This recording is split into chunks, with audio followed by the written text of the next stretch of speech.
Hello and welcome to this session in which we will discuss the analytical procedures when it comes to sales and collection cycle. Analytical procedures is a tool with the auditor that they can utilize as they are performing the audit. Specifically in this session, we will see how this tool is used in the sales and collection cycle. But the first thing we have to do is we have to explain what analytical procedures. Now, as we cover the sales and collection cycle, we're going to see analytical procedures for different cycles, for the expenditure cycles, for the inventory cycle, payroll cycle, cash, investment, so on and so forth. Let's start by defining analytical procedures.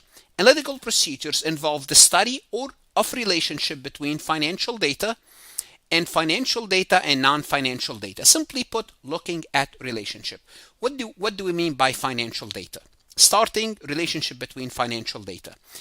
If a company happens to increase their debt from year to year, we expect that interest expense to go up. If you have more debt, more loans, assuming interest rate is the same, obviously we should see a higher interest expense. That's a relationship. Well, let's study this relationship. Let's compare the amount of the interest relative to the debt for this particular year and compare it to the prior year to see if the numbers make sense. Just kind of get a big idea. Big picture. What does it look like? Well, if we have more debt, we should have more interest expense. Or another example will be, for example, financial data and non-financial data. Let's look at the employee productivity matrix and compare that to sales. Obviously, or not obviously, but the assumption is if the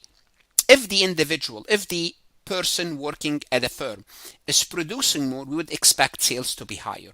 This is looking at non-financial data with financial data. So we're looking for relationship, anomalies. So we would use these procedures to identify patterns. Anomalies. Patterns is something that we expect to stay the same, or anomalies, something that does not make any sense, out of the ordinary. Any relationship or inconsistencies. For example, if we see that sales went down, but account receivable went up substantially, or the opposite. Sales went up and account receivable went down. Generally, what should we see? Generally speaking, in the absence of any particular event, any specific event, if sales go up, account receivable should go up, because when we sell, a certain percentage of our sales is on credit. Well, if sales goes up, account receivable should go up by the same percentage. Now, it could happen that sales goes up and account receivable goes down. Well, we're increasing sales and we're collecting more cash. That's an unusual relationship. But this is what we are looking at. We're studying the relationship between figures to see if something is out of the ordinary. We're looking at anomalies. We could use ratios like a gross margin, account receivable turnover when we're performing those analytical procedures. We could use horizontal analysis, comparing data across periods, from period to period, what's happening to sales, what's happening to cost of sales, what's happening to the gross margin. Vertical analysis, analyzing proportion within financial statement. Now, these three tools, those are called financial statement analysis. Now, I'm going to have to assume you are comfortable with ratios, horizontal analysis, vertical analysis, because those three tools, the assumption is you are familiar with financial statement analysis. If you are not, if you have any doubts about ratios, guess what? You have to go to Farhat Lectures, to my intermediate accounting, or to your CPA review course, and I have a whole lesson, a series of 7 to 9 lectures going over ratios in depth, horizontal and vertical analysis. So the assumption here is you are familiar with those tools. Today we're going to be utilizing them in an audit. So these tools are based on the assumption that certain relationship within financial data should remain relatively stable. Sales go up, account receivable goes up. Debt goes up, interest expense goes up. Your debt goes down, your interest expense should go down. Or your debt stay the same, the interest rate overall went down, your interest expense should go down. You will make those assumptions before you look at the numbers. Then you would look at the numbers and see if it makes sense, given consistent operation and market condition. Of course, if the environment is not consistent, then those relationships don't hold a lot of water, or you have to make adjustments to them. So deviation from expected pattern often warrant further investigation. And this is what I said a minute ago, that first you create an expectation. This is what it should be. Then you would look at the numbers and see what it looks like. Now, how is this used on the CPA exam specifically? I see this many times in CPA exam simulations. They give you a simulation, it looks very intimidating, but it relies on analytical procedures. That's why you have to understand those analytical procedures inside out from a grant perspective, ratio or horizontal analysis, vertical analysis, then how these analytical procedures will apply to a specific cycle like what we will see in this session. Auditors also review large, unusual, or overdue receivables, we're talking about sales and collection, as well as related party transaction and anything that's irregular, that's outside the picture. So this is the introduction of this session. What are analytical procedures? I hope you get the big idea. Now we're going to look at when do we use them during the audit, when are they optional, when are they mandatory, and we would look at specific tools, maybe 10 different computation when it comes that you could use for sales and collection cycle. Let's go ahead and get started. Before we proceed any further, I have a public announcement about my company, farhatlectures.com. Hello, my name is Farhat. You are here because you are either an accounting student, a finance student, or someone who's studying for their CMA or CPA exam. Great, you are looking for some additional help and we can help you. I strongly encourage you to visit my website, farhatlectures.com. I offer additional lectures, resources, including PowerPoint slides, multiple choice questions, in some circumstances, exercises, and true-false questions. Our material is aligned with your CPA review courses, with your CMA review courses, with your college courses. I offer a risk-free trial that you can try to find out whether my website can help you or not. If you find it helpful, you subscribe, you keep your subscription. If not, you cancel and your risk is free. If you like this recording, if you like my lectures, you would like what's on the website, give me a chance to help you with your college courses as well as professional certification. I hope to see you on the website. So when do we use analytical procedures? Well, we have 3 stages. During the planning stage, we use analytical procedures to get an idea, to understand the client's business and industry, assess risk, and guide the auditor's focus. For example, significant changes in revenue trend can highlight areas of concern. And I will tell you from personal experience, before you start an audit, or for that matter, if you are preparing a review, in review you would use those analytical procedures. You have to learn eventually about reviews and compilation.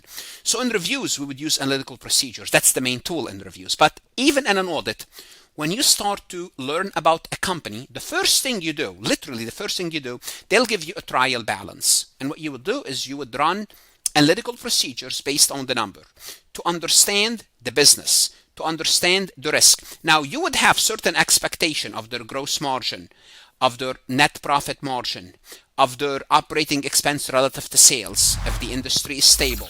Then you would see, and you would compare the actual numbers and see if they match, they're close, not close, so on and so forth. Or you might be looking at revenue trend. So during the planning stage, you have to use analytical procedures. Now, from the planning stage, we dive into the substantive testing, the detailed testing stage. This stage is optional. Do you have to use it? No. Should you use it? Why not? It's a cheap, effective way to get an idea of what's happening. You don't have to use it. But it helps you test specific balances or transaction, in our situation, account receivable and sales. This stage typically occurs after the balance sheet date, ensuring that the complete financial data set is available. Here, you already have a complete picture because you have the final balance sheet that you're auditing. Therefore, it's a good idea to do it. But is it mandatory? No. During the final stage, which is at the completion stage of the audit, you have to use analytical procedures to ensure the overall financial statement reasonableness and consistency.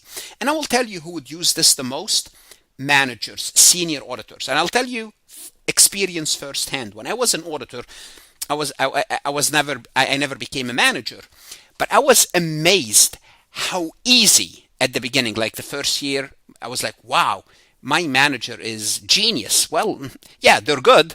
But after a year or two in auditing, you'll start to see those relationships and you'll be able to pinpoint any unusual relationship. If something does not make any sense, the manager, just from analytical procedures, they can pinpoint. Again, interest expense, how much interest expense relative to debt. Very easy computation. Well, if debt went up, interest expense should go up by a certain percentage based on the interest rate. And the manager can tell you quite fast whether that number makes sense or not. Reasonable. Is it reasonable or not? So at the completion stage, you have to use analytical procedures. They serve as a final check to validate the conclusion drawn during the audit. So in this stage, you have to do it. You have no option. So you got to know, when is it required? When is it optional? Now, what we'll do next is we would look at certain analytical procedures, maybe, as I said, 8 to 10, step by step, to illustrate the importance and the usefulness of these analytical procedures. Let's take a look at the first one, which is called the gross margin analysis. And I hope we all know how to compute the gross margin analysis. That's sales minus cost of goods sold equal to the gross profit. The gross profit divided by sales is the gross margin. So auditor compare gross margin across periods or product lines. What you do is you compute the gross margin. If they have, if they have many products, you could do it by product. If they have a homogeneous one product, you could compute it for the whole company and compare year over year. What is the gross margin percentage? And that gross margin percentage, in the absence of a major fluctuation, it should be stable. If the gross margin increases from 20 to 25%, wow, this could signal overstated sales or understated costs. You either overstated this number or understated this number. And that's why the gross profit percentage is higher. Well, conversely, a drop in gross margin might indicate understating of revenue and misreported of cost. So all what we're saying is this.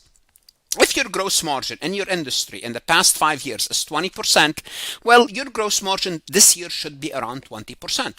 If it's more than, it could be more or less. I'm not saying it's not.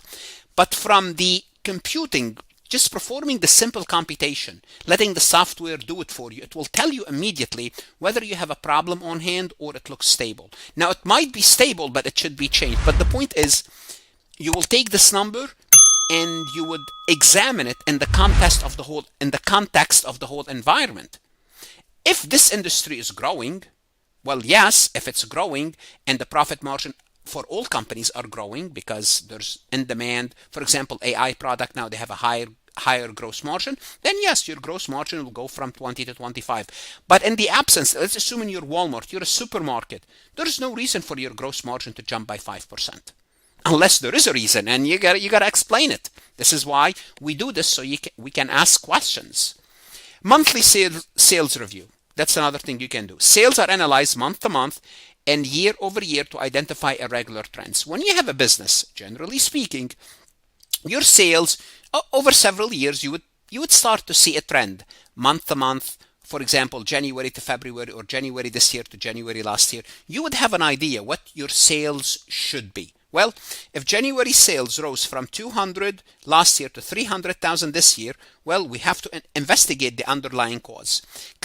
Consistent growth pattern may reflect normal operation, whereas sharp spikes warrants additional analysis.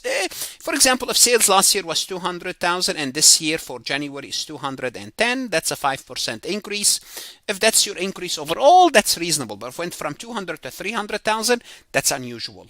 Now, if your business is seasonal, and your January is your peak month, it could happen. But if it's not, it's unusual. Sales returns and allowances. Auditor would evaluate the ratio of sales return to gross sales. How much of your sales return happen to be compared to gross. Again, there should be a stable number, a stable percentage. A decrease, let's assume, usually your sales return relative to sales is 5%. For every sales you make, 5% is returned. Now it went down to 1%. Well, it could indicate one of few things. One is, well, you're selling better product. No one wants to return the product, could be, that's possible. But also, it could be that you are not recording returns. How about that? Why did it go from 5 to 1%? What changed? An increase might highlight product quality issue or operational challenges. If your return increased to 8%, now I'm going to talk about, how about let's look at your inventory valuation. Maybe your inventory is no good. You have to write it down. So it gives you an idea where to go from here. That's another example. Customer account balances. You want to look at significant changes in individual customer balances. A customer balance doubling from 200 to $500,000 could indicate payment delays, or you are artificially inflating sales. It could be either one of those two things. But I need to know why. So I would look at large balances for a particular customer. I would look at the fluctuation. This does not make any sense. Why did sales double for this client?